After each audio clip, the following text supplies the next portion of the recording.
नमो लोये सौहरिहन्ताणम् नमो लोये सौहृदानम् नमो लोये सौआहिर्यानम् नमो लोये सौज्यायानम् नमो लोये सौत्रिकावती सावनम् ओंकारमिन्दु संयुक्त नित्यम् जायन्ति योगिनः कामदम् औषधम् च ओंकाराय नमो नमः मङ्गलम् भगवान् मङ्गलम् गौतमोऽग्नि मङ्गलम् कुन्कुण्डार्यो विजेन्द्रमोऽस्तु मङ्गलम् नमः समरिसाराय स्वानुभूत्या चकास्ते स्वभावाय भवाय सर्वाः कृपावलियुतनिदाता।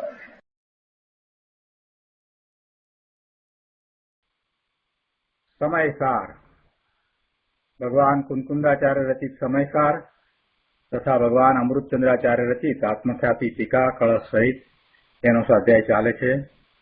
एमां सर्व विशुद्ध ज्ञान अधिकार में गाथा 405, 406 અને 407 આ ત્રણ ગાથાઓ સાથે છે એનો સ્વાધ્યાય આપણે શરૂ કર્યો છે। ગાથાનો અર્થ, ટીકા, ભાવાર્થ અને પૂજ્ય ગુરુદેવ કાંજી સ્વામીએ આ ગાથાઓ ઉપર આપેલ પ્રવચનના કેટલાક અંશ કર્યા છે। હવે શેષ અંશ આજે લઈએ। પ્રવચન રત્નાકર ભાગ 10મો, પાના નંબર 223। અહીંયા એ વાત તો સમજાવી દીધી કે प्रायोगिक के वैश्रसिक गुणना सामर्थ्यथी ज्ञान वडे परद्रव्यनु ग्रहवू तथा छोड़वू अशक्य छे। ए वात आपने समझावी। प्रायोगिक एटले पर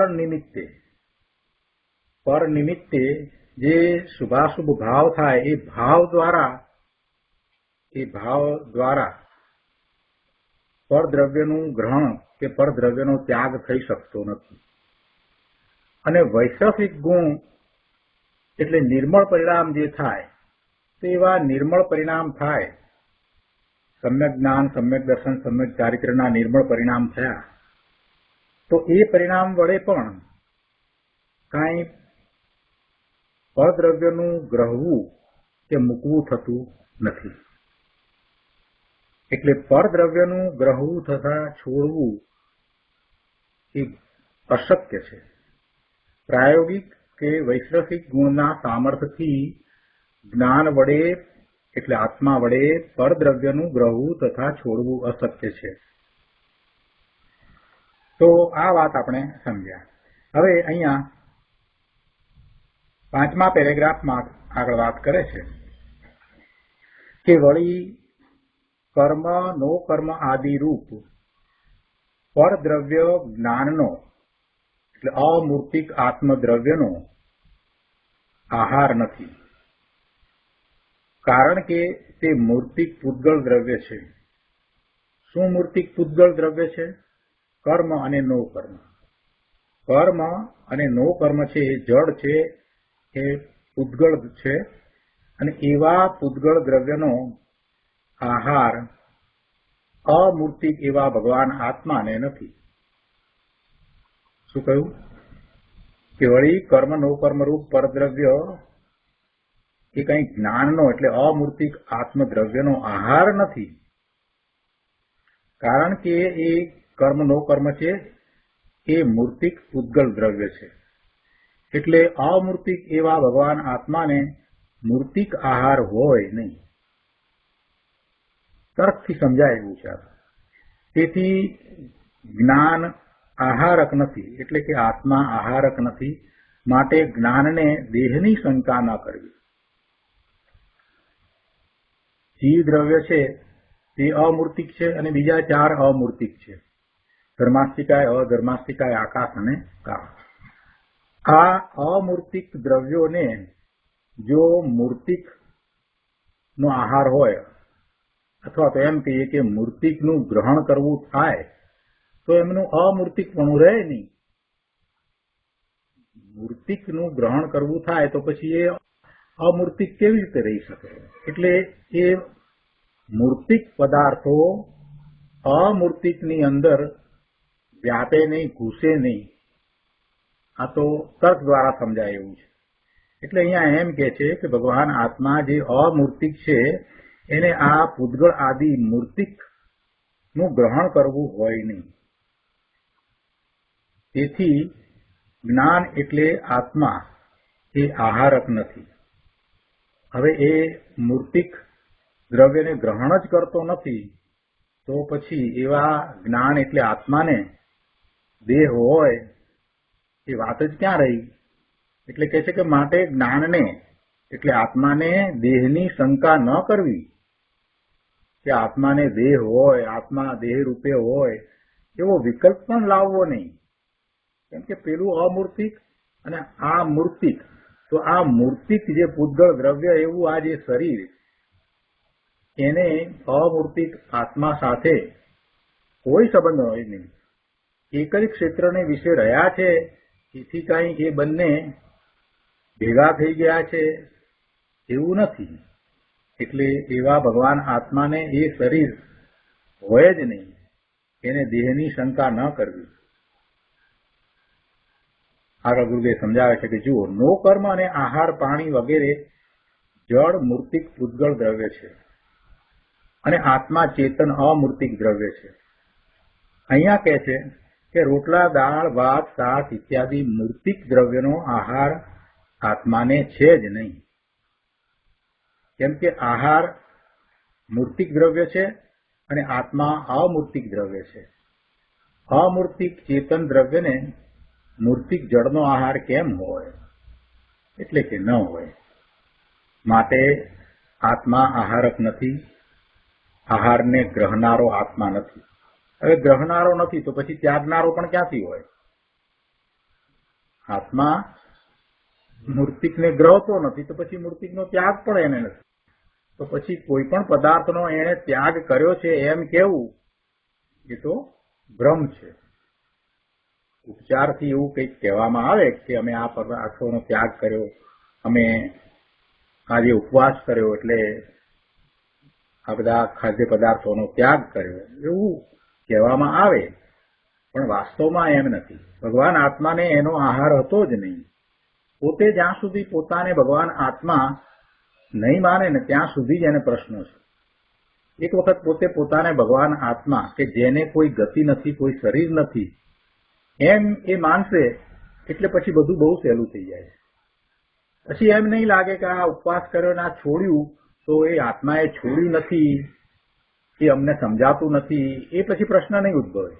હજી ઘણાને વાત કરીએ કે ભાઈ આ ઉપવાસ કર્યો એમાં આત્મા કાંઈ કરતો નથી, તો એ વાત એમને ગળે બેસતી નથી. કેમ આ બધું છોડ્યું છે ને તમે એમ કેમ કહો છો? કેમ કે એને પોતાને આત્મા માન્યો નથી. કેવો આત્મા નથી માન્યો? શરીર વિનાનો, ગતિ વિનાનો, પર્યાય વિનાનો એવો ભગવાન આત્મા. આ બધી સંસારી પર્યાય છે ને એના વિનાનો ભગવાન આત્મા એને કલ્પ્યો જ નથી. એ પોતાને સિદ્ધ સમાન શુદ્ધ નિર્મળ પરિણામ હોય એવો આત્મા એને કલ્પ્યો જ નથી. એટલે આ બધા પ્રશ્નો થાય છે. જે કાંઈ દેહ સાથે થાય છે, પૂતગળ સાથે જે થઈ રહ્યું છે એ બધા પૂતગળના પરિણામ છે અને એ પૂતગળના પરિણામને બીજું પૂતગળ કરતું નથી કે બીજો આત્મા કરતો નથી કે આ આત્મા કરતો નથી. અહીંયા કહે છે કે માટે આત્માનો દેહ છે, એટલે કે આત્માને દેહ છે, આ દેહ આત્માનો છે, એ દેહ રૂપે હું છું એવી કોઈ પ્રકારની શંકા કરવી નહીં. દેહ પૂતગળ છે એ કઈ આત્માની ચીજ નથી અને એને અને આત્માને ક્ષણિક સંબંધ છે, થોડાક સમય પૂરતો સંબંધ છે. એને જે સંબંધ છે એ એક ક્ષેત્ર વગા સંબંધ છે, એટલે કે એક જ ક્ષેત્રમાં રહેવાનો સંબંધ છે, બીજો કાંઈ સંબંધ નથી. આ આત્મા અને દેહ એક જ ક્ષેત્રે રહ્યા છે અને એ પણ કેટલાક સમય પૂરતા, શાશ્વત કાયમ તો રહેતા નથી. તો બસ એટલો સંબંધ છે. એટલે તેથી એમ ન માનવું કે દેહ આત્માનો છે, આત્મા દેહ વિના રહે નહીં, દેહ ને આત્માને ખૂબ સંબંધ છે, આત્મા ઈચ્છે ત્યારે દેહ એ પ્રમાણે પ્રવર્તે છે, દેહના કાર્યો બધા આત્માની ઉપસ્થિતિમાં જ થાય છે. આવું બધું જે ઊંધું માની લીધું છે ને એ બધું છોડવાનું છે. હજી ઘણાને મનમાં એમ છે કે આત્મા હોય ત્યારે દેહ કામ કરે. આવી ઊંધી માન્યતા હજી ઘણાને છે. જ્યારે એમ સ્પષ્ટ છે કે દેહ અને આત્મા બંને જુદા છે, ભિન્ન છે, તો પછી એ ભિન્નતાને એ લેવલ સુધી કેમ સ્વીકારતા નથી? આમ તો બોલે સ્વાધ્યાયમાં તો કે આત્મા અને દેહ જુદા, પણ પછી પાછા એમ પણ બોલે કે આત્મા છે ત્યાં સુધી જ આ બધું દેહની બધી ક્રિયા થાય છે ને, હાર્ટ ચાલે છે, શ્વાસોશ્વાસ લેવાય છે, આ બધું ત્યાં સુધી જ થાય છે ને. એટલે હજી સ્પષ્ટ થયું નથી.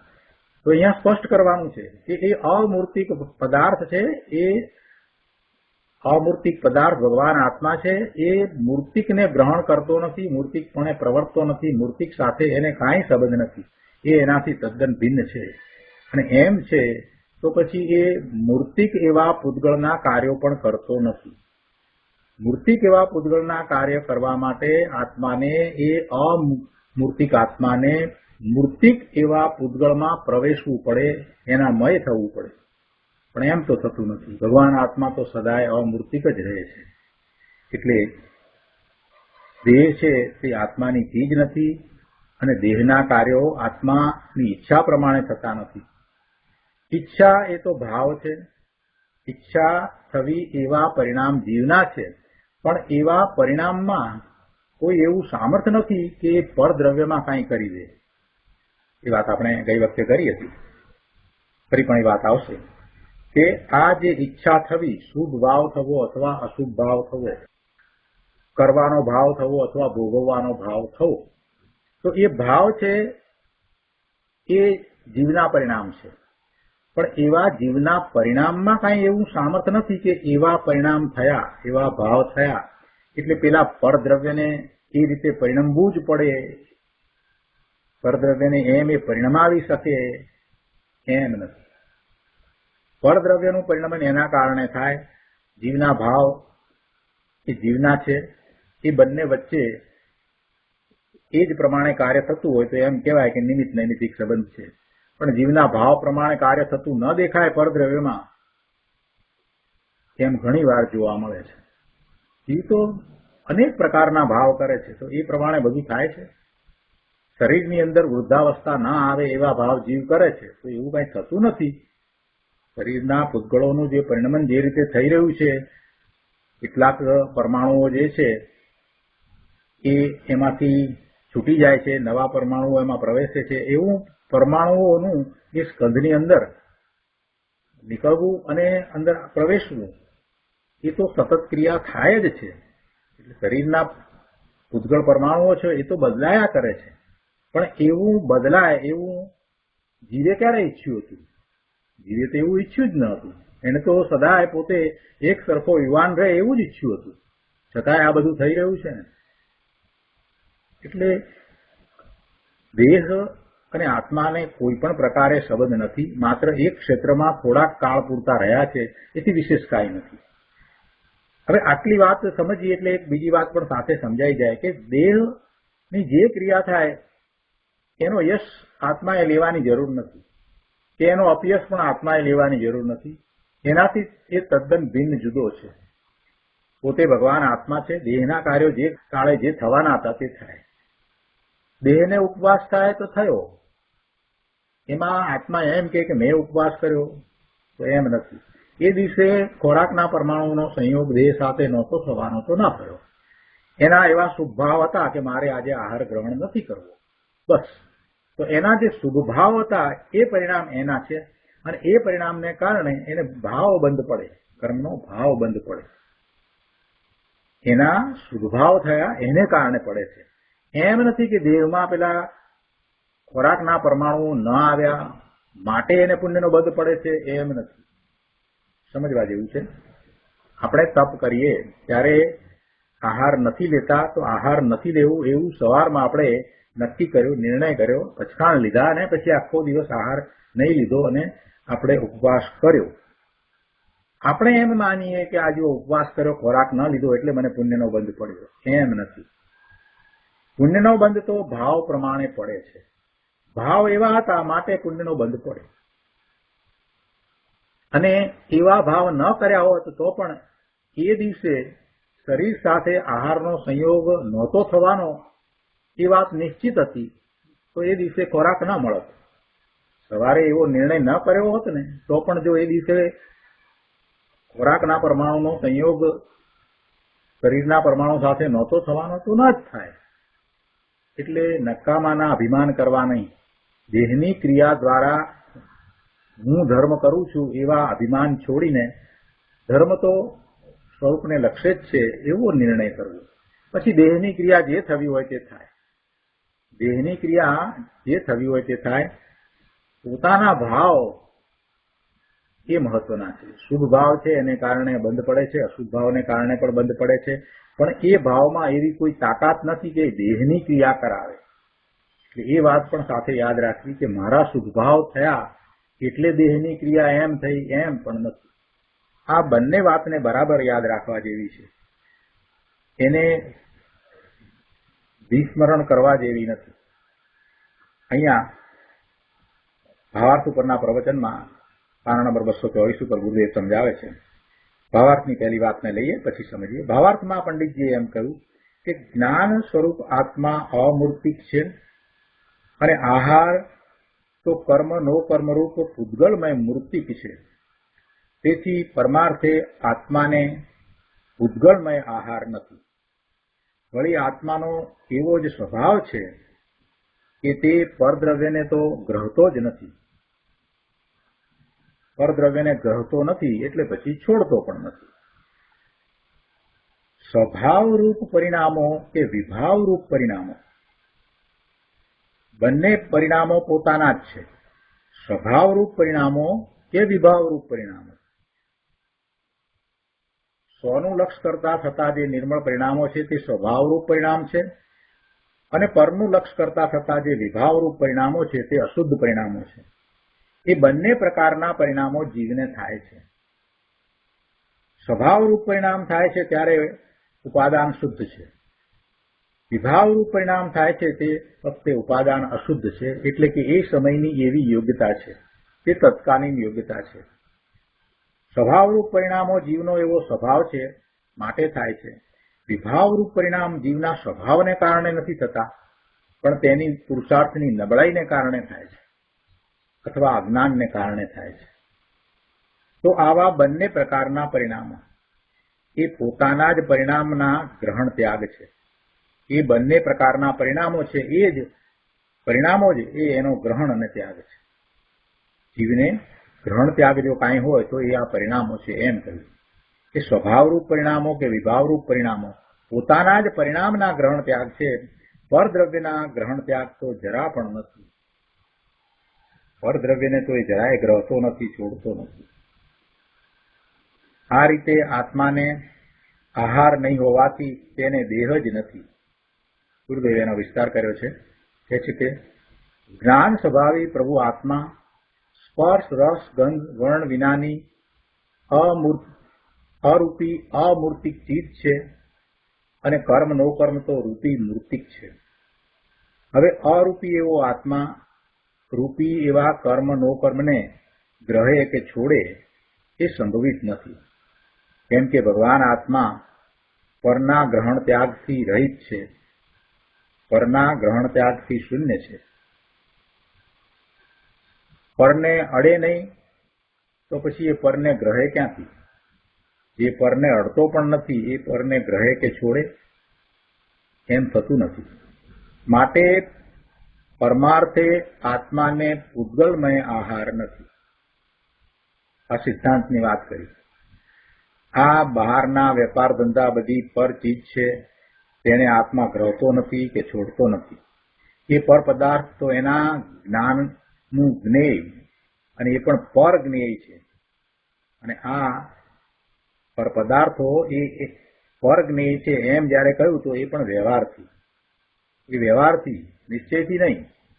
એમ કહેવું કે એ પર પદાર્થો છે એ એના જ્ઞાનનું પર જ્ઞેય છે એટલે કે પર જ્ઞેય છે એ વ્યવહારથી.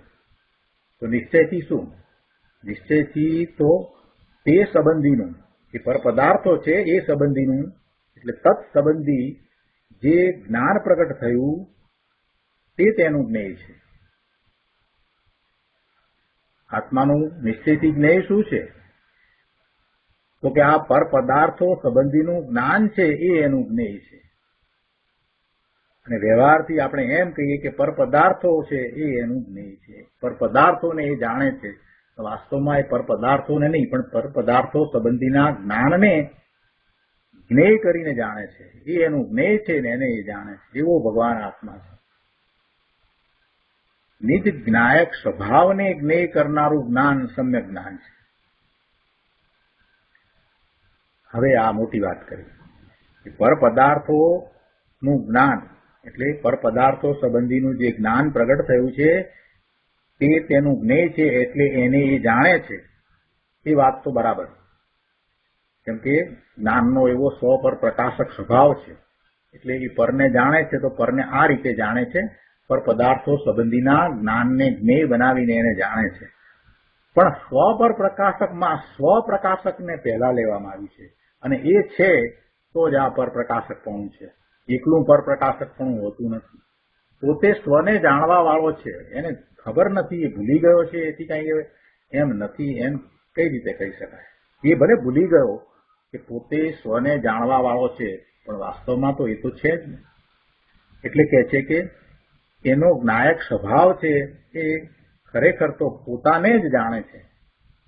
પોતાના જ્ઞાયક સ્વભાવને જ્ઞેય કરનારું જ્ઞાન છે એ જ્ઞાનને સમ્યક જ્ઞાન કહ્યું છે. પોતાનો જ્ઞાન સ્વભાવ છે એ એનું જ્ઞેય અને એને જાણનારા જ્ઞાનને સમ્યક જ્ઞાન કહ્યું છે. આ શાસ્ત્રના જ્ઞાનને સમ્યક જ્ઞાન નથી કહ્યું. સમ્યક જ્ઞાન કોને કહ્યું? કે પોતાનું સ્વરૂપ છે, ચેતન સ્વરૂપ છે, પોતે અનંત ગુણનો સ્વામી, પોતે અનંત ગુણ રૂપ, પોતાનું શુદ્ધ નિર્મળ પરિણમન, એવો પોતાનો સ્વભાવ, એવું પોતાનું જ્ઞાન સ્વરૂપ, એવા પોતાના જ્ઞાન સ્વભાવને વર્તમાન જ્ઞાનની પર્યાય જાણે છે અને જે જ્ઞાન છે એ જ્ઞાનને સમ્યક જ્ઞાન કહ્યું. એમ નહીં કે આ શાસ્ત્રોની ગાથાઓને જાણે છે અને એ જ્ઞાન જે છે એ સમ્યક જ્ઞાન, એમ નહીં. સમયસાર એ બધી ગાથાઓને બરાબર જાણીએ તો એ જ્ઞાન છે, તો એ જ્ઞાનને સમ્યક જ્ઞાન એમ નથી કહ્યું. પણ સમ્યક જ્ઞાન કોને કહ્યું? કે પોતાનો જે જ્ઞાન સ્વભાવ છે એને જાણનારું જે જ્ઞાન છે એને સમ્યક જ્ઞાન કહ્યું છે. કે પોતાના સ્વરૂપને જાણનાર જ્ઞાન એ જ સમ્યક જ્ઞાન છે. અને એવું સમ્યક જ્ઞાન ક્યારે થાય છે? તો કે પોતાના વર્તમાન જ્ઞાનની પર્યાય જ્યારે ધ્રુવને ધ્યેય બનાવીને એનું લક્ષ્ય કરીને પોતાના જ્ઞાન દર્શનના ઉપયોગને તે તરફ લઈ જઈને એમાં એકાગ્રતા કરે છે ત્યારે એને જાણે છે. અને જે જણાય છે, જે અનુભવાય છે એ સમ્યક જ્ઞાન, સમ્યક દર્શન છે. અને એ રૂપે જે પરિણમન થયું, એવા જે પરિણામ થયા, ત્યાં જ એવી રીતે લીનતા થઈ કે સ્થિરતા થઈ, તે સમ્યક ચારિત્ર છે. બાકી તો બધા ખોટા છે. ઘણું સ્પષ્ટ કરી છે ગુરુદેવે. સર્વ વિશુદ્ધ જ્ઞાન અધિકારમાં આખું સમયસાર ફરીથી પાછું આપણને સમજાવી દીધું છે. આગળ 225માં પાના પર બીજા પેરેગ્રાફમાં કહે છે કે પરમાર્થે આત્માને પૂતગલનો કર્મ નો કર્મનો આહાર નથી. ખરેખર તો વૃત્તિ ઉઠે એ આત્માની ચીજ નથી.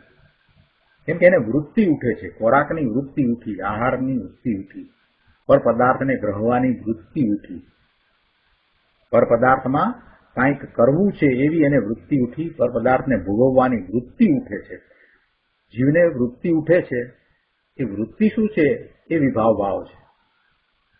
પણ એ વિભાવ ભાવ, એ વૃત્તિ ઉઠી, એ ઈચ્છા થઈ, એ કઈ આત્માની ચીજ નથી. કેમ કે એ એના સ્વરૂપમાં ક્યાં છે? સ્વરૂપમાં એ વૃત્તિ નથી પડી. જો સ્વરૂપમાં એ વૃત્તિ પડી હોત તો સિદ્ધ ભગવાનને પણ એવી વૃત્તિ ઉઠવી જોઈએ. સિદ્ધ ભગવાનને એવી વૃત્તિ નથી ઉઠતી, એનો અર્થ છે કે એ સ્વરૂપમાં નથી. એ તો વિભાવ છે, ઔપાધિક ભાવ છે, આવી પડેલી ઉપાધિ, ઔપાધિક ભાવ છે, ઉભો કરેલો ભાવ છે. પોતાના સ્વરૂપથી ચ્યુત થઈ અને ઉભો કરેલો આ ભાવ છે, નકામો ભાવ છે. આત્માના પ્રદેશોનું કંપન કરનારો એવો એ ભાવ છે. આકુળતામય ભાવ છે. એ નિરાકુળ ભાવ નથી. ભલે ને શુભ ભાવ હોય તો એ શું થયું? એ આકુળતામય ભાવ છે, એ ઉપાધિક ભાવ છે. એટલે એવા ભાવવાળો આત્માને કોઈ માની લે તો એ મિથ્યાત્વ છે, અને એમ માનવામાં તો એ પોતાના શુદ્ધ આત્મ સ્વભાવ છે એનો ઘાત થઈ જાય છે. એટલે કહે છે કે આત્માને કોઈ એવો શુદ્ધભાવવાળો રાગવાળો માને એ આત્મઘાતી છે, હિંસક છે, પોતાના સ્વભાવ ભાવનો ઘાત કરનારો છે. હું જ્ઞાન આનંદ સ્વાભાવિક ચૈતન્ય ચમત્કારમય અનંત ગુણનો પિંડ પ્રભુ છું એમ માનવું, શ્રદ્ધવું અને પછી અનુભવવું, આવું એકમાત્ર કર્તવ્ય છે. અને એ જ એ કરી શકે છે. છતાંય એમ અનુભવવાને બદલે હું રાગવાળો છું એમ માને અને એમ પોતાને અનુભવે, હું સુભાવવાળો છું એમ અનુભવે, હું મનુષ્ય છું, હું રમેશ છું, હું ડોક્ટર છું એમ એ માને અને એમ જો અનુભવે તો એ તો પોતાના આત્માનો ઘાત કરી રહ્યો છે. એ આત્મઘાતી છે. એ પોતાની હિંસા કરી રહ્યો છે. કેમ કે એમાં એણે પોતાના સ્વરૂપનો અનાદર કર્યો છે, પોતાના સ્વરૂપનો તિરસ્કાર કર્યો છે. બહુ ઊંચી વાત કરી દીધી. કહે છે કે સ્વભાવ રૂપ પરિણમે કે વિભાવ રૂપ પરિણમે, બંને ભાવે પરિણમે છે એ આત્મા પોતે છે. પણ આત્મા એ ગમે તે ભાવે પરિણમે છતાંય એ ભાવમાં એવી કોઈ તાકાત નથી કે એ પરદ્રવ્યનું કાંઈ કરે. એટલે સ્વભાવ રૂપ પરિણમે કે વિભાવ રૂપ પરિણમે, આત્મા પરને ગ્રહતો નથી કે પરને છોડતો નથી, પરનું કાંઈ કરતો નથી. અને એ ભાવમાં એવી કોઈ તાકાત નથી કે પરદ્રવ્યની અંદર કાંઈ ફેરફાર કરે. પરદ્રવ્યના પરિણામે એના કારણે જે થાય છે તે થાય છે તે થાય છે. એના પરિણામને સ્વતંત્ર સ્વીકારી લેવા. પરદ્રવ્યોની સ્વતંત્રતાને આપણે નથી સ્વીકારતા ને એટલે આ બધા પ્રશ્નો થાય છે. હમણાં ગઈકાલે એક ભાઈ સાથે સ્વાધ્યાયમાં વાત થઈ અને પેલું આપણું જૂનું ને જાણીતું ઉદાહરણ વારંવાર જે શાસ્ત્રમાં આવે છે કે કુંભાર ઘડો બનાવતો નથી, એ ઉદાહરણની વાત ચાલતી હતી ત્યારે એમ કહ્યું કે ભાઈ ઉપાદાન જીવનું છે બરાબર, પણ કે નિમિત્ત તો કુંભાર હોવો જોઈએ ને. નિમિત્ત વિના કાર્ય થતું નથી. એ હજી એમની દ્રષ્ટિ હતી. એ દ્રષ્ટિ હતી એના વિશે સમજાવ્યું કે ભાઈ નિમિત્ત તો ગમે તે હોઈ શકે, કુંભાર હોય એવું જ નહીં, કુંભારની પત્ની હોય, કુંભારનો છોકરો હોય, બીજો માણસ પણ હોય, આપણે પણ હોઈ શકીએ. તમે હું બધા ઘડો બનાવીએ તો આપણે પણ નિમિત્ત કહેવાય. તો હજી એ વાત પણ એમને પકડાતી નથી. અને પછી એ કે ના પણ કુંભાર બનાવે ત્યારે બને ને. મેં કીધું હમણાં આપણે સ્વીકાર્યું કે એક દ્રવ્ય બીજા દ્રવ્યનું કામ કરે નહીં, તો કુંભાર દ્રવ્ય અને પેલો ઘડો જે બને છે માટી, એ બે દ્રવ્ય જુદા, તો ત્યાં કુંભારને તમે કઈ રીતે સ્વીકાર્યો? કુંભારને આત્મા તરીકે તમે સ્વીકારો તો એ પ્રશ્ન ઉપસ્થિત થાય નહીં કે કુંભાર ઘડો બનાવે. કેમ કે કુંભાર ઘડો બનાવી શકતો જ નથી. કુંભારને તમે આત્મા તરીકે સ્વીકારો તો પછી એ પણ ઘડો બનાવી શકતો જ નથી. એટલે પરદ્રવ્યમાં ખાસ કરીને આપણે એની સ્વતંત્રતાને જોતા નથી. આપણને એવી ટેવ નથી પડી કે પરદ્રવ્યના પરિણામ એના કારણે જ થાય. બીજો જીવ છે એ શરીર સહિત છે તો એ બીજો જીવ બીજું બધું કાર્ય કરે એમ આપણે સ્વીકારીએ કે એણે મને મારી, એને મને થપ્પડ મારી. એમ નથી વિચાર કરતા કે એને જીવ તરીકે જો જોઈએ, એને એક આત્મા તરીકે જોઈએ, ભગવાન આત્મા તરીકે લઈએ તો એને થપ્પડ મારી તો એ થપ્પડ મારી શકે છે? એ એના શરીરને હલાવી શકે છે? નથી હલાવી શકતો. એ શરીર અને આ શરીર એ બંને વચ્ચે જે ક્રિયા થવાની હતી તે થઈ. એમાં પેલાના ભાવ કેવા હતા એ આપણે જાણતા નથી. એ થપ્પડ ભૂલથી વાગી છે, એનો ભાવ મારવાનો હતો કે નહોતો, અને જે ભાવ હશે એ પ્રમાણે એને બંધ પડશે.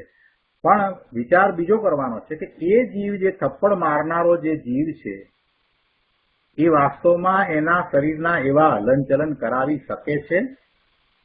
આપણે માટે વિચારીએ કે ભાઈ હું ભગવાન આત્મા આ શરીરને હલાવી ચલાવી ન શકું તો પેલો ક્યાંથી હલાવી ચલાવી શકવાનો? બધી જગ્યાએ દ્રવ્યની સ્વતંત્રતા લેવાની ને, અમુક જગ્યાએ લેવાની ને અમુક જગ્યાએ નહીં લેવાની, એવું એ સર્વ પદાર્થોને વિશે દ્રવ્યની સ્વતંત્રતા લેવાની. પેલા પૂતગળ પરમાણુ જે શરીરના એના શરીર જે છે એના પૂતગળ પરમાણુના પરિણમન પણ સ્વતંત્ર રીતે થઈ રહ્યા છે, એવો કેમ આપણે વિચાર કરતા નથી? જગત આખાના બધા જ પદાર્થોના પરિણમન સ્વતંત્ર રીતે થઈ રહ્યા છે એવું આપણે ઉપર જઈને જોઈએ ને, એમ વિચાર કરીએ ને, તો દ્રષ્ટા ભાવ જલ્દી આવે.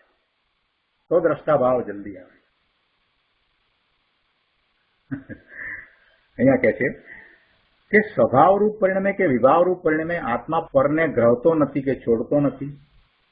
ચારિત્ર દશાવંત મુનિને કદાચિત આહારની વૃત્તિ થાય તો તેથી કાંઈ આહારને ગ્રહી શકે છે? એમ નથી. આહારની વૃત્તિ થાય માટે મુનિ આહાર કરે છે એમ નથી. આહારના કારણે એ શરીર સાથે સંયોગ પામવાનો છે તો પામે છે, અને વૃત્તિમાં રહી વૃત્તિને કારણે મુનિને જે બંધ પડવો હતો તે પડે.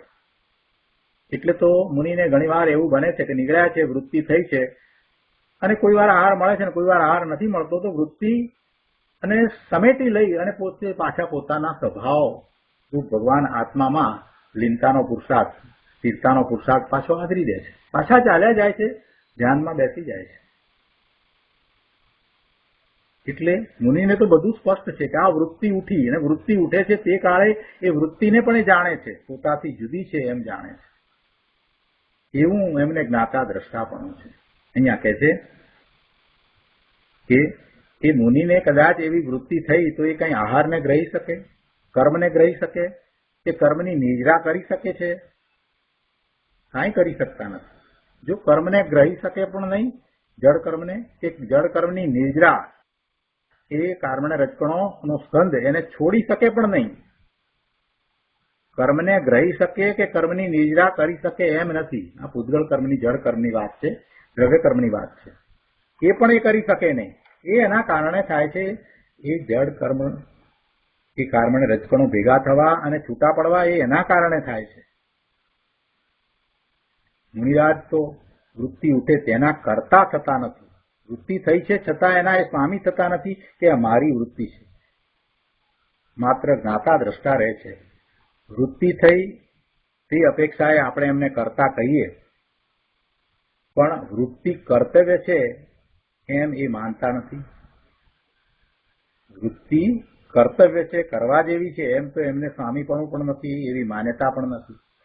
એ અપેક્ષાએ અકર્તા નામ એ જ્ઞાતા જ છે. મુનિ તો જ્ઞાતા જ છે. અહીંયા આ સિદ્ધ કરવું છે કે સ્વભાવરૂપ પરિણામો કે વિભાવરૂપ પરિણામો પોતાના જ પરિણામના ગ્રહણ ત્યાગ છે.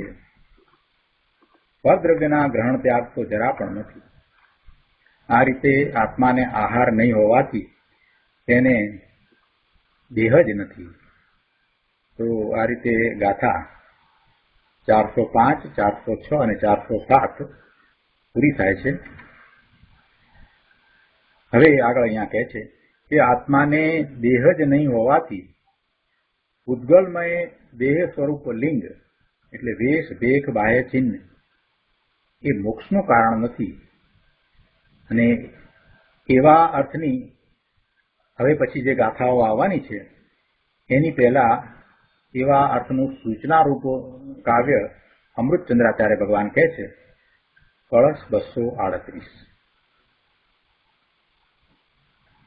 એવં જ્ઞાનસ્ય શુદ્ધસ્ય દેહ એવ ન વિદ્યતે તતો દેહમયમ જ્ઞાતુર્ન લિંગમ મોક્ષ કારણમ. કળશ 238 અર્થમાં કહે છે કે આમ શુદ્ધ જ્ઞાનને દેહ જ નથી. એવં શુદ્ધસ્ય જ્ઞાનસ્ય દેહ એવ ન વિદ્યતે. તેથી જ્ઞાતાને દેહમય લિંગ મોક્ષનું કારણ નથી. તત જ્ઞાતુ દેહમયમ લિંગમ મોક્ષ કારણમ. શું પહેલા વાત કરી? અત્યાર સુધી એ વાત કરી કે આત્માને એટલે જ્ઞાનને દેહ નથી. આ વાત આપણે બરાબર સમજ્યા. હવે આત્માને દેહ નથી તો પછી એ દેહ છે એ મોક્ષનું કારણ હોય નહીં. તર્ક દ્વારા જ સમજાવ્યું છે. શું કહે છે? આમ શુદ્ધ જ્ઞાનને એટલે આત્માને દેહ જ નથી, તેથી જ્ઞાતાને દેહમય લિંગ મોક્ષનું કારણ નથી. તો આને આપણે પૂજ્ય ગુરુદેવ પાસેથી સમજીએ. પ્રવચન રત્નાકર ભાગ 10મો, પારા નંબર 225 ઉપર ગુરુદેવ સમજાવે છે કે શુદ્ધ જ્ઞાન અર્થાત ભગવાન આત્માને દેહ જ નથી. દેહ નથી માટે દેહમય લિંગ એટલે નગ્ન દશાનો ભેખ એ મોક્ષનું કારણ નથી. દેહ છે તો મોક્ષ થાય છે એમ નથી. દેહ છે તો આવું ચારિત્ર પડાય છે એમ નથી. કહેવાનો આશય એવો છે. દેહ છે એ તો બાહ્ય વસ્તુ છે, તે મોક્ષનું કારણ કેમ હોય? આત્માથી જે જુદું છે એ મોક્ષનું કારણ કેમ હોય? મુનિરાજને 12મા દેહની નગ્ન દશા અને પંચ મહાવ્રતના વિકલ્પ હોય છે, છતાં પણ તે મોક્ષનું કારણ નથી. 28 મૂળ ગુણ સહિત નગ્ન દિગંબર દ્રવ્યલિંગ ચોખ્ખું 5 મહાવ્રત સહિત એવું દ્રવ્યલિંગ છે એ મોક્ષનું કારણ નથી. 226 પાના ઉપર આગળ સમજાવે છે કે આત્મા સચ્ચિદાનંદ પ્રભુ અનંત શક્તિનું સંગ્રહસ્થાન છે. આત્મા સચ્ચિદાનંદ પ્રભુ અનંત શક્તિનું સંગ્રહસ્થાન છે. અનંત શક્તિનો સાગર પ્રભુ આત્મા છે. આ અમાપ એવું અનંત પ્રદેશી આકાશ છે. તેના અનંત પ્રદેશોથી અનંત ગુણા આત્માના ગુણ છે.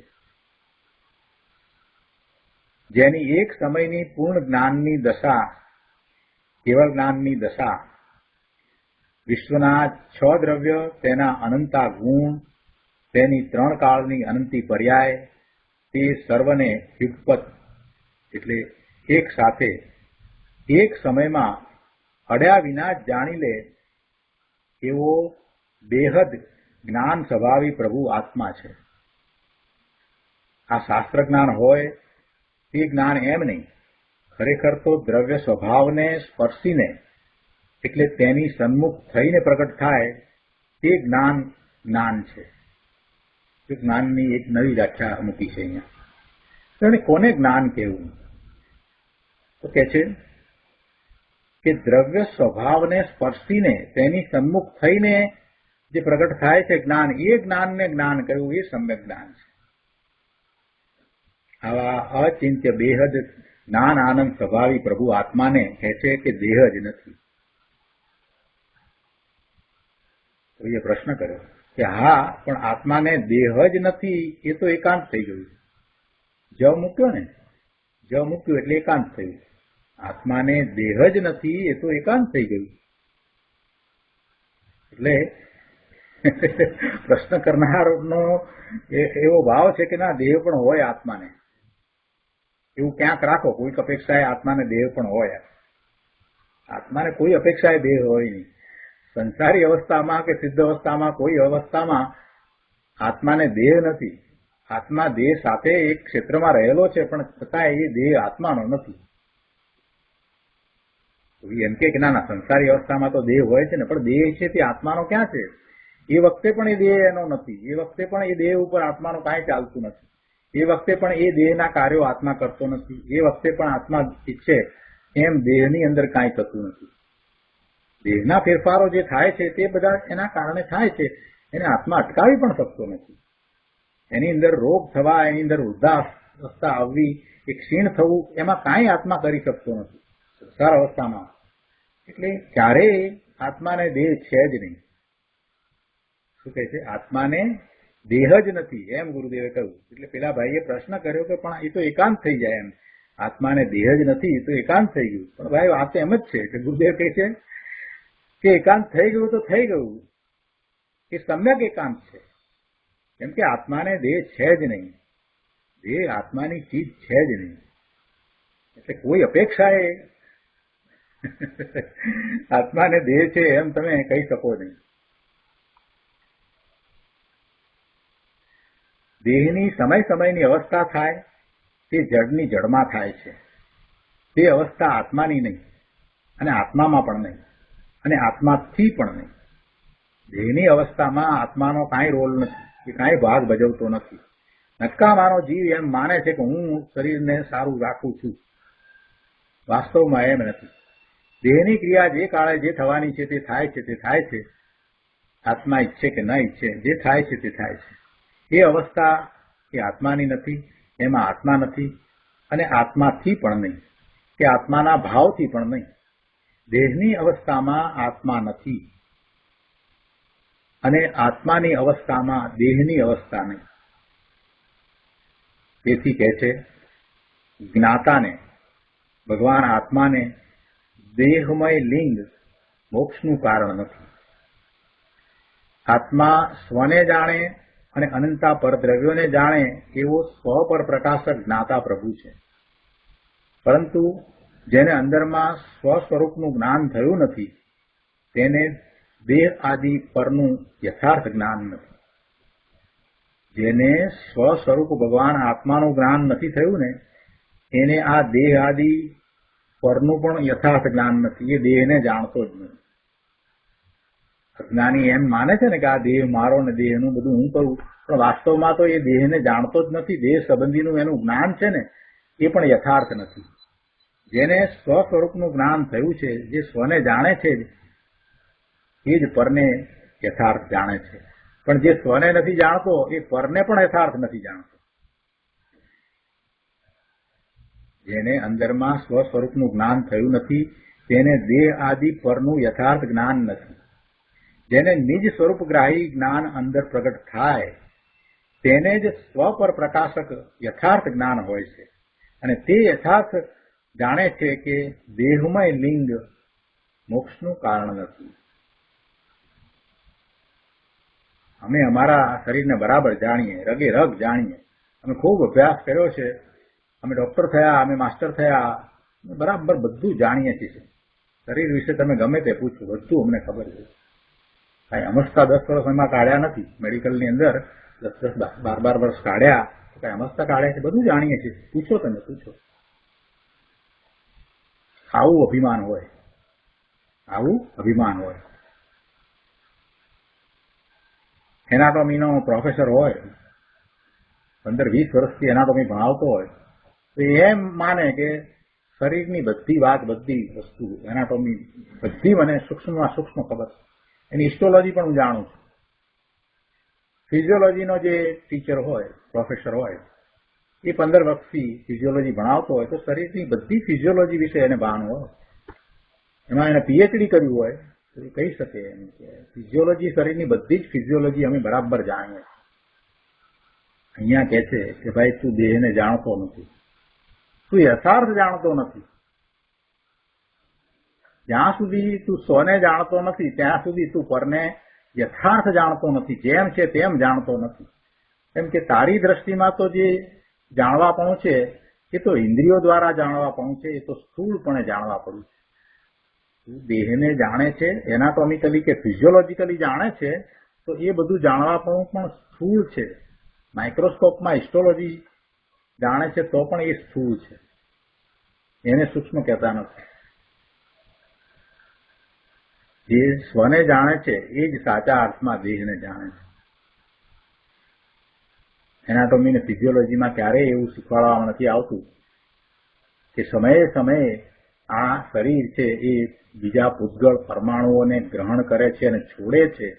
એવું તો કાંઈ શીખવાડવામાં આવતું નથી. આપણે જૈન દર્શનમાં તો એ વાત તો બહુ સામાન્યપણે શીખવાડવામાં આવે છે કે આ સ્કંધ, જે પૂતગળોનો સ્કંધ, એ પરમાણુઓ બદલાયા કરે છે. એ વાત તો બેઝિક તરીકે શીખવાડી છે. અહીંયા તો એ શીખવાડતાય નથી. હજી એ લોકોને કલ્પનાય નથી કઈ રીતે પૂતગળોને ગ્રહણ કરે છે, છોડે છે. એના પરિણમન કેવી રીતે થાય છે પૂતગળ પરમાણુના શરીરની અંદર, એ વિશે તો ઘણી બધી વસ્તુઓમાં ખબર પણ નથી.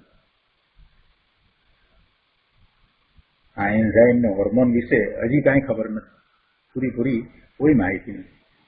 શા માટે એ જુદી રીતે પરિણમન થઈ જાય છે, શા માટે એના એ એન્ઝાઇમ ઓછા કે વધતા થઈ જાય છે, શા માટે એ સેલ્સની અંદર એમાં ફેરફાર થઈ અને આ થાય છે, એ બધા નથી જાણતા નથી. જૈન દર્શન જાણે છે. અહીંયા કહે છે કે જે સ્વને જાણતો નથી એ દેહને પણ જાણતો નથી. એટલે કહ્યું કે દેહમય લિંગ છે તે મોક્ષનું કારણ નથી એમ જ્ઞાની જાણે છે. કોણ જાણે છે? જ્ઞાની જાણે છે. જેને સમ્યક દર્શન સમ્યક જ્ઞાન છે એને જ સ્વ પર પ્રકાશકપણું છે અને એના જ્ઞાનમાં એ સ્વને જાણે છે તો પરને પણ એ યથાર્થ જાણે છે. અને એવા યથાર્થ જ્ઞાનમાં એ વાત આવી કે દેહમય લિંગ છે તે મોક્ષનું કારણ નથી. કોઈકે કહ્યું છે એમ નહીં. જેને અનુભવ છે એની એ શ્રદ્ધા થઈ છે, એ જ્ઞાન સહિત શ્રદ્ધા છે, એમને એમ નથી. એ કઈ આકાશના ફૂલ જેવી વાત નથી. એ શ્રદ્ધા બરાબર છે અને એ જ્ઞાન દ્વારા શ્રદ્ધા થઈ છે, એવું જ્ઞાન થયું છે માટે શ્રદ્ધા થઈ છે. અહીંયા છેલ્લા પેરેગ્રાફમાં કહે છે કે આત્મા જ્ઞાતા દ્રષ્ટા પ્રભુ છે, તેનું જેને અંદરમાં ભાન થયું છે તેને નિજ સ્વરૂપ ગ્રાહી જ્ઞાન પ્રગટ થયું છે. નિજ સ્વરૂપ ગ્રાહી જ્ઞાન, પોતાના સ્વરૂપને ગ્રહણ કરનારું જ્ઞાન. નિજ સ્વરૂપ ગ્રાહી જ્ઞાન, પોતાના સ્વરૂપને ગ્રહણ કરનારું જ્ઞાન એ એને પ્રગટ થયું છે. કોને? જેને ધ્રુવનું લક્ષ થયું છે એવા સમ્યક દ્રષ્ટિને, ધર્મીને, જ્ઞાનીને એને એ ભાન થયું છે અને એને એ નિજ સ્વરૂપ ગ્રાહી જ્ઞાન પ્રગટ થયું છે. તેને દેહ આદિ પર પદાર્થોનું પણ સત્યાર્થ જ્ઞાન થયું છે. સ્વરૂપની અંતરદ્રષ્ટિ અને સ્વાનુભવની દશા જેને પ્રગટ થઈ તેને દેહમય લિંગ મોક્ષનું કારણ નથી એવું સાચું જ્ઞાન થાય છે. કોને એવું સાચું જ્ઞાન થાય? સ્વરૂપની અંતરદ્રષ્ટિ અને સ્વાનુભવની દશા જેને પ્રગટ થઈ છે એને ખ્યાલ આવે છે કે આ દેહ છે એ આત્માથી જુદો છે અને આ દેહમય લિંગ એટલે બાહ્યમાં નગ્ન દિગંબર મુનિપણું એ કાંઈ મોક્ષનું કારણ નથી. એ સાથે હોય છે પણ એ મોક્ષનું કારણ નથી. કેમ કે ભગવાન આત્મા મુક્ત સ્વરૂપ છે અને મુક્ત સ્વરૂપ પર્યાયમાં એ પ્રગટ થાય છે એ તો એના અંતરંગ પુરુષાર્થથી થાય છે. એટલે એને એ સાચું જ્ઞાન હોય છે કે આ દેહમય લિંગ છે તે મોક્ષનું કારણ નથી. મુનિરાજને 12માં દ્રવ્યલિંગ હોતું નથી એમ નહીં, એમને એવું જ દ્રવ્યલિંગ હોય. નગ્ન દિગંબર 28 મૂળ ગુણ સહિત ચોખ્ખું દ્રવ્યલિંગ હોય છે, અવશ્ય હોય છે. છતાંય કહે છે કે તે મોક્ષનું કારણ નથી એવું સત્યાર્થ જ્ઞાન તેમને હોય છે.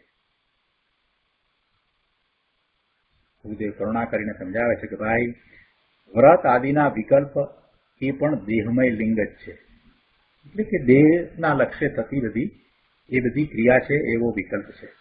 અને મુનિરાજ ભાવલિંગી સંત તેમને મોક્ષનું કારણ જાણતા નથી, માનતા નથી, શ્રદ્ધતા નથી. છતાં એમને એવા જ હોય છે. શું? વ્રત તપ આદિ બધું એવું જ હોય છે. પણ એને એનું કારણ જાણતા નથી. પોતાના પૂર્ણ શુદ્ધ સ્વરૂપની પર્યાયમાં પ્રગટતા થવાનું કારણ પોતાનો અંતરંગ પુરુષાર્થ છે અને એ વખતે બાહ્યમાં વ્રત તપ આદિ હોય છે તો હોય છે.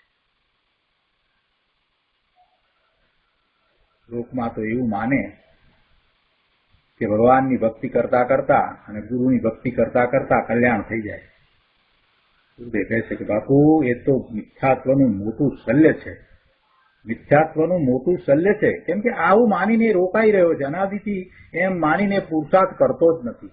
પોતાના સ્વરૂપની પ્રાપ્તિનો પુરુષાર્થ એ કરતો જ નથી. કેમ કે એને એમ છે કે બસ આ ભક્તિ કરીએ છીએ ધર્મ છે, આ પૂજા કરીએ છીએ એ જ ધર્મ છે અને ગુરુની આજ્ઞામાં રહીએ છીએ, ગુરુએ કહ્યું એ જ બરાબર છે એટલે કલ્યાણ થઈ જશે. બિચારો એમાં ને એમાં એ રહી ગયો અને આવી માન્યતામાં રહી ગયો છે. ગુરુના પણ એવા ઉપદેશ છે તો એવા ગુરુઓને માટે કૃપાળુ દેવે એમ કહ્યું છે કે એને એવો ગુરુ લૂંટી લે છે. કહ્યું છે ને, જે શુભનો ઉપદેશ આપે છે એ ગુરુ એને લૂંટી લે છે. એવા શબ્દો કૃપાળુ દેવે શા માટે મૂક્યા છે? કેમ કે બિચારો એમાં ને એમાં રહી જાય છે. એને સાચો માર્ગદર્શન આપતા નથી. કેમ કે પોતે પામ્યા નથી તો ક્યાંથી એવું માર્ગદર્શન આપે? સાચા ગુરુ છે એ ક્યારેય એમ નથી કહેતા કે આ માર્ગ છે. શુભને શુભ જ કે છે. અશુભથી બચવા શુભ આવે તે બરાબર જ છે, પણ એ શુભ છે તે કાંઈ ધર્મ નથી. શુભથી આગળ વધીને શુદ્ધ છે, શુદ્ધનો પુરુષાર્થ છે તે ધર્મ છે, એમ સદગુરુ કહે છે. પણ એ સિવાય બીજા જે ગુરુ છે, જેમને પોતાને સમ્યક દર્શન નથી અને જે ઉપદેશ આપી રહ્યા છે એ એવો જ ઉપદેશ આપે છે કે ગુરુની ભક્તિ કરતા કરતા અને ભગવાનની ભક્તિ કરતા કરતા કલ્યાણ થઈ જાય. એટલે એવાઓને કૃપાળુ દેવે એમ કહ્યું કે એ આને બિચારાને લૂંટી લે છે, ભોળાજીવોને લૂંટી લે છે, એટલે એના સમયને લૂંટી લે છે. અહીંયા ગુરુદેવ એમ કહે છે કે આવી માન્યતા જે છે એ મોટામાં મોટું શલ્ય છે, એ મિથ્યાત્વનું મોટું શલ્ય છે. એ માન્યતાને છોડ્યા વિના એ આગળ પુરુષાર્થ નહીં કરે. એને વિકલ્પ નહીં આવે કે આનાથી વિશેષ આગળ કાંઈ પુરુષાર્થ છે. વિચારો એમાં ને એમાં જીવન પૂરું કરે છે. આપણે જોઈએ છે ને, વર્ષોથી આપણે જોઈ રહ્યા છીએ. આપણે નાના હતા ત્યારથી અત્યારે સુધીમાં આ 50-60 વર્ષના સમયની અંદર આપણે આપણા વડીલોને, વિદ્યાઓને, આજુબાજુમાં રહેતા લોકોને જોયા. બિચારા નિયમિત પ્રમાણે સવાર સાંજ સામાયિક કે પ્રતિક્રમણ કરતા હોય અને આઠમ 14ના એકાસણા ઉપવાસ કે આંબીલ કે આ બધું કરતા હોય અને સરળતાપૂર્વક જીવન પૂરું કરે. એટલે આપણે એમ માનતા કે આ જ ધર્મ છે ને એમણે ધર્મમય જીવન વિતાવ્યું. અહીંયા કહે છે કે એ તો ધર્મ છે જ નહીં. આત્માની તો એમણે વાત કાંઈ સમજી નહીં. પોતાના સ્વરૂપને સમજ્યા વિના પોતાના સ્વરૂપને શુદ્ધ છે એવું વિકલ્પમાં પણ લાવ્યા વિના જીવન પૂરું કરીને ચાલ્યા ગયા. શુભ અને અશુભ ભાવ કરી અને પુણ્ય અને પાપના બંધ કરી અને ચાલ્યા ગયા અને ભવના ભ્રમણમાં જ પાછા રખડશે. એટલે ગુરુદેવ કહે છે કે મિથ્યાત્વનું મોટું શલ્ય છે. તેને અહીં તો એમ કહેવું છે કે જીવ પોતાના સ્વરૂપને જાણે ત્યારે તેને દેહ આદિ પદાર્થોનું અને રાગનું સાચું જ્ઞાન થાય છે કે આ દેહ છે, આ દેહ જુદો છે એમ નહીં, પણ એ દેહ છે એ પણ ધર્મનું કારણ નથી. હજી ઘણાઓને એવી માન્યતા છે કે ભાઈ દેહ હશે તો ધર્મ કરશો ને, મનુષ્યની ગતિ હશે તો ધર્મ થશે ને, એ સિવાય ક્યાંથી થશે. એટલે ગતિ, દેહ આ બધા ઉપર જ હજી ત્યાં જ રાખી રહ્યા છે. ધર્મ આત્મામાં, આત્માના લક્ષ્ય થાય છે એ વાત તો અંદરમાં પડી જ નથી. અને આ રાગ, આ શુભ ભાવ એને એ ધર્મ માને છે. અહીંયા ગુરુદેવ કહે છે કે જ્યારે એ પોતે પોતાના સ્વરૂપને જાણે છે ત્યારે એને સ્પષ્ટ થઈ જાય છે કે દેહનું સ્વરૂપ કેવું છે, શુભ ભાવ છે એટલે રાગ છે એનું સ્વરૂપ કેવું છે, એ બધાનું સાચું જ્ઞાન એને થાય છે. અને એને પછી એ પ્રત્યે ઉદાસીનતા વર્તે છે. જે સત્તામાં જાણવાનું કાર્ય થાય છે તેને જે જાણે તેને જ પરનું યથાર્થ જ્ઞાન થાય છે. કેટલી સુંદર વાત મૂકી છે. જે સત્તામાં જાણવાનું કાર્ય થાય છે, જે સત્તામાં, કઈ સત્તામાં જાણવાનું કાર્ય થાય છે? જે સત્તામાં જાણવાનું કાર્ય થાય છે તેને, એ સત્તાને જે જાણે તેને જ પરનું યથાર્થ જ્ઞાન થાય છે. એ જાણવાવાળી સત્તાને જ્યારે એ જાણે ને ત્યારે એને યથાર્થ જ્ઞાન થાય. પર સંબંધીના યથાર્થ જ્ઞાનની વાત છે. જેને સ્વ સંબંધીનું યથાર્થ જ્ઞાન થયું છે, જે સત્તા પોતાની ચેતન સત્તા, એનું જેને જ્ઞાન યથાર્થ થયું છે એને પછી પરનું પણ યથાર્થ જ્ઞાન થાય છે. અને તેને પરનું જ્ઞાન થાય છે તો એને વ્યવહાર કહેવામાં આવે છે. તે જ્ઞાની પુરુષો દેહમય લિંગને, દ્રવ્ય લિંગને મોક્ષનું કારણ જાણતા નથી. બાહ્ય લિંગ વડે પોતાનું કલ્યાણ થશે એમ માનતા નથી. એ લિંગ વિશે આપણે જાણીએ છીએ. અષ્ટપાઉલમાં એ સંબંધીની વાત આવી, 4 પ્રકારના લિંગની વાત કરી. એમાંનું કોઈ પણ લિંગ જે છે એ મોક્ષનું કારણ નથી. એવા લિંગ હોય છે છતાં પણ એ મોક્ષનું કારણ નથી.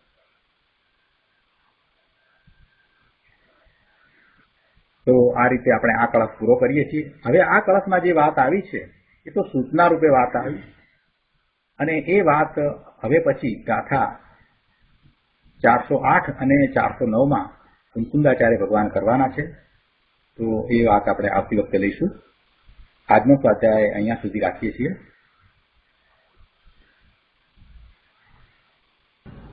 હવે સુખધામ બોલીએ.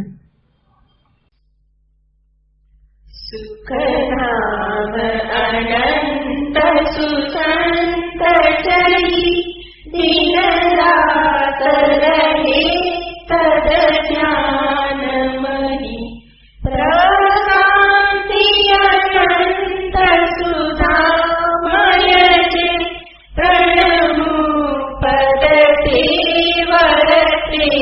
जयते प्रणमो पदते वरते जयते